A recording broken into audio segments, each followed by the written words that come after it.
4 రోజుల క్రితం మాజీ కర్నూలు గౌరవ ఎంపీ సంజయ్ కుమార్ గారి గురించి అసభ్య పదజాలంతో మాట్లాడడం జరిగింది. రాజకీయ క్షేత్రంలో ఉన్నప్పుడు విమర్శలు అనేది సర్వసహజము. అయితే ఆరోగ్యకర వాతావరణంలో విమర్శలు అనేది ఉండాల. వాళ్ళ నాయకుడు జగన్మోహన్ రెడ్డి గారు మాటలోనే ఇతను కూడా మాట్లాడుతున్నాడు. సంజయ్ కుమార్ గారిని చిల్లర మల్లర మాటలు తిక్క మాటలు మాట్లాడితే నేలకు తెగ కోస్తానని చెప్పి ఆయన మాట్లాడడం జరిగింది. పుట్టారంగయ్య, నువ్వు ఎంత పూట మోగాడు మాకు తెలియదా? నేలకేసేంత కోసేంత మునగాడువా నువ్వు? ఒకసారి నీ చరిత్ర గురించి ఎన్నూరు ప్రజలకు తెలుసు. మరొకసారి నేను గుర్తు చేస్తా.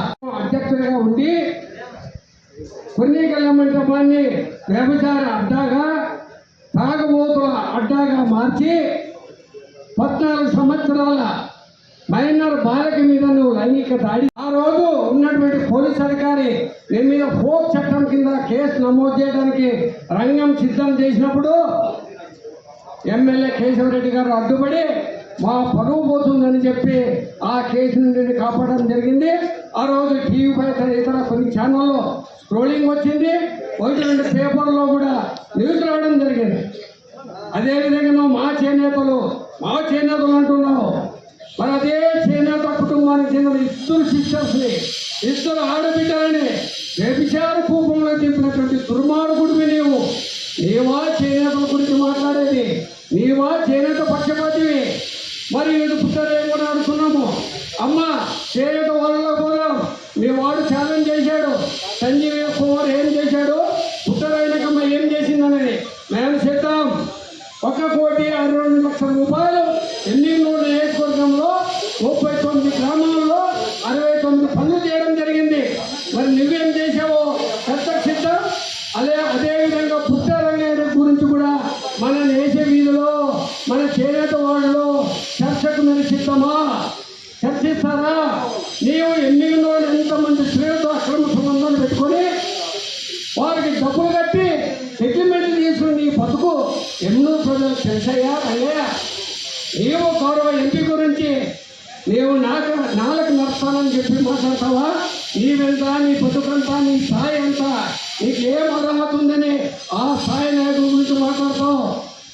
వాళ్ళ ఫాదరు శ్రీరంగం గారు సెయింట్ మేరీస్ ఫౌండర్, పుట్టుకతో ఆకర్ప శ్రీమంతుడైన నువ్వు తలగమ్ము కట్టుకొని నీ రైతుల నుంచి హోటల్కి పొట్టుకున్నటువంటి బాపత మనం తప్పు. నువ్వు శ్రామికుడివి, దాన్ని కింద పడడం లేదు. అయితే స్థాయి తెలుసుకోవాలి. మరి నీ భార్య పుట్ట శారదమ్మ గారు కురిని రాష్ట్ర ఫెడరేషన్ అధ్యక్షురాలు. మరి ఆమె రాష్ట్రం వదిలేస్తాం, జిల్లా వదిలేస్తాం, ఎన్నెన్నూరికి కురిని సంక్షేమం కోసం ఎన్ని నిధులు తెచ్చింది, ఏం పోటుపడింది? నెలకు 1,00,000 రూపాయలు జీతం తీసుకొని కుర్రీలకి ఏమైనా సాయం చేశారా మీరు మీ పార్టీ తరఫున?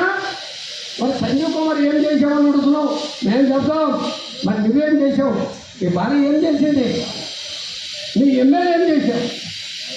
కాబట్టి మేము దయచేసి ఒకటి చెప్తున్నాం. ఏదైనా కానీ విమర్శగా ఉండాలి, కానీ నాలుకలు తలలు నడతామంటే ఇక్కడ ఎవరు చూస్తుండే వాళ్ళు లేరు. అదేవిధంగా విశ్వనాథ్ రమేష్ ఆయన కౌన్సిలర్ 34 వాడు. ఆయన 2013లో వైసీపీలో ఉన్నాడు. తెలుగుదేశం కలిసిన తర్వాత టీడీపీలోకి వచ్చాడు. 2019లో టీడీపీ ఓడిపోయిన తర్వాత మళ్ళీ వైసీపీలోకి పోయాడు. అతను అంటాడు క్రాస్ ఓటింగ్ వల్ల సంజయ్ కుమార్ నీకు 7,000 మెజార్టీ వచ్చిందని. అయ్యా విశ్వనాథ్ రమేష్, ఇప్పుడు నువ్వు వైసీపీలో ఉన్నావు, క్రాస్ ఓటింగ్ చేస్తావా? అంటే టీడీపీలో ఉండి YCP MP Sanjay Kumar cross voting చేయించావా? మరి ఇప్పుడు నీ పార్టీ వాళ్ళు ఎలా నమ్ముతారో వాళ్ళు ఆలోచించుకోవాలి.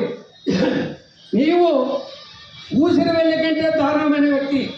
ఊసిరి వెళ్ళన్న 2-3 సార్లు మారుస్తుందేమో కానీ నువ్వు నిరంతరం రంగులు మార్చే ఊసిరి వెళ్ళవి.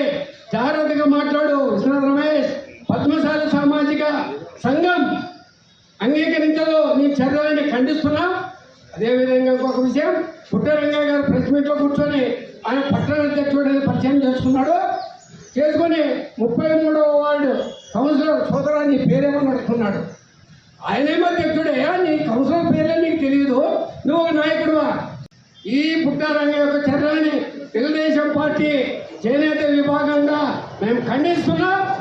ఇక మీదట ఎవరైనా కానీ చేనేతల మీద అవాక్కులు చవాకులు పెరిగితే సహించే ప్రసక్తి లేదని ఈ సందర్భంగా పుట్టారంగానే తదితరులని హెచ్చరిస్తున్నాం.